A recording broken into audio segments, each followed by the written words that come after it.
Good morning everyone. I hope you all will be fine, safe and healthy. So in our today's session, I have brought for you a new topic, that is Freundlich adsorption isotherm. In our previous topic, I have explained the factors affecting the phenomena of adsorption. So I hope you all have got all the factors properly. Okay. So in our today's session, our next topic is to be Freundlich adsorption isotherm. Isotherm, that means you know that temperature will remain same, that will remain constant. Okay. Now Freundlich, that was the name of scientist. So he gave his concept.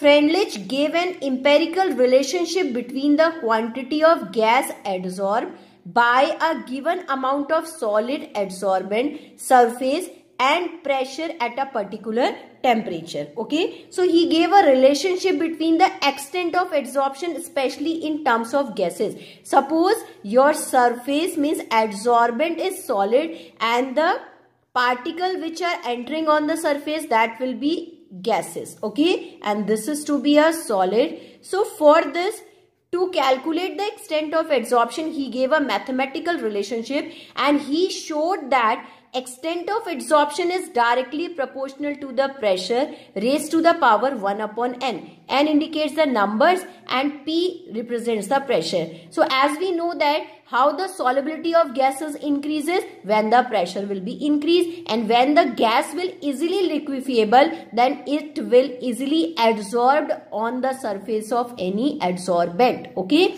so he said that extent of adsorption directly proportional to the pressure. Okay, so if we remove the sign of proportionality, then we have to give a constant, that is K. X upon m is equals to K P raised to the power 1 upon n. Here we must know that the conditions, the value of n always be greater than 1 and the value of 1 upon n, it must come 0 to 1. Then this numerical concept will work. And as for numerical problem, as we have to convert into the logarithm, so on taking log, we get a one more equation also. On taking log on both side,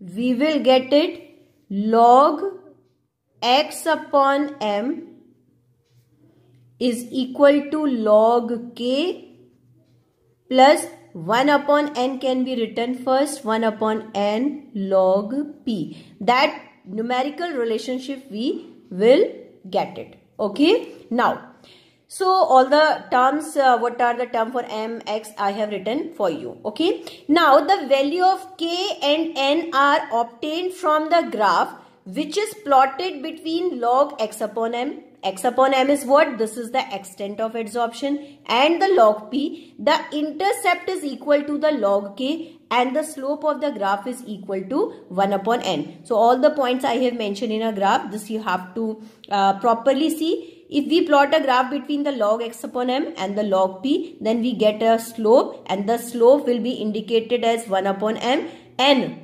And the interception is to be equal to log k. These 2 points you have to know. We don't have any numerical problem in this chapter. This chapter is totally theoretical based, but few formulas and few relations we have to learn it, which were given by the different scientists. Okay. Now the next condition I have written, as I have explained, the extent of adsorption of gases on the surface of solid, that will directly proportional to the pressure. I mean to say, as the pressure increases, extent of adsorption increases. Okay, but as the temperature increases, extent of adsorption decreases, because the molecule of gases, they start to expand. Okay, and they will not collect at a place and they will not easily liquefiable. So now here I have written, I have showed with the help of one graph, x upon m and the p. If we plot a graph, then if the temperature is the higher one, 273 Kelvin, then you will observe that in that case extent of adsorption is the lesser one when the temperature is higher one. As the temperature is going to be decreased, then the extent of adsorption will be the higher one. So this shows that extent of adsorption is directly proportional to the pressure and inversely proportional to the temperature in terms of especially of the gas, that we must know that here we are talking about the adsorption of gas on the surface of solid. We are not talking about the liquid. Okay, so when 1 upon n is equals to 0, then x upon m is equals to k. How? Suppose you are getting x upon m is equals to p raised to the power 1 upon n, and the k is to be there. If 1 upon n will be the 0, then that whole term will be equal to 1, then that is to be x upon m is equals to k, which shows that adsorption is independent of pressure. If the value of 1 upon n is equals to 0, in that case extent of adsorption will be independent of pressure. It doesn't depend upon the pressure.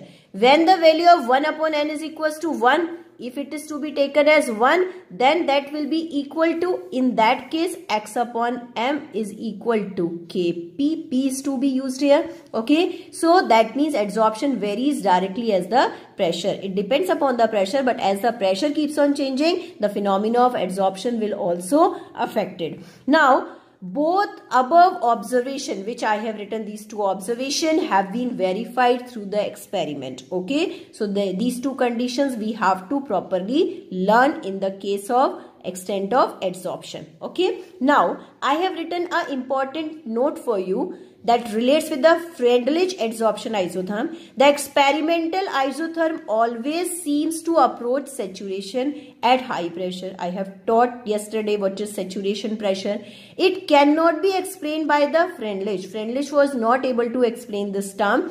So, Freundlich adsorption isotherm fails at a high pressure. It means when the pressure will be applied in an excess amount, then Freundlich adsorption isotherm phenomena does not work. Okay, its relation does not work. Okay, now adsorption from solution, if we are not talking about gas, we are talking about the liquid. Okay, so in the term of liquid, we have to talk about the concentration. So in that case, extent of adsorption is directly proportional to C. So proportionality sign if we are removing, we have to give a constant. C is the equilibrium concentration, because the amount of liquid, how it is to be measured? It is to be measured in the amount of concentration, or in the term of gas, always the concentration term, it is to be represented by the pressure. So that's why we took pressure for the gases and we took concentration in the terms of liquid. So as we take logarithm on both sides, so we will get the log x upon m is equals to log k plus 1 upon n log c. I hope you all have got it.